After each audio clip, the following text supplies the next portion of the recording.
Morning guys. Day 43માં તમારું સ્વાગત છે.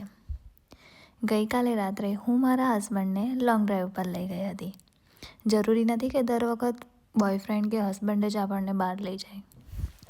પછી શું, ઘરે આવીને અમે સૂઈ ગયા. સવારે ઉઠીને ચા નાસ્તો કર્યો અને પછી હું લાગી ગઈ હતી ઘરના કામકાજ કરવા માટે. જ્યારે અમે નાના હતા ત્યારે મારા પપ્પા પણ મારી મમ્મીને ઘરના કામ કરવામાં બધી જ હેલ્પ કરતા હતા.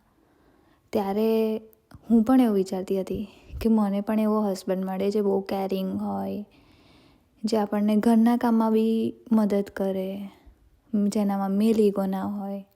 અને મેં જેવું વિચારી લીધું ને એવા જ હસબન્ડ મને મળ્યા છે. અમુકવાર મને બહુ લકી ફીલ થાય છે. મારા હસબન્ડે મને બધા જ કામમાં હેલ્પ કરી. પછી અમે બંને બહુ જ મસ્તી કરી, કેમકે આટલા ટાઈમથી અમે જોડે નહોતા, તો બસ આ જ ટાઈમ છે અમારો.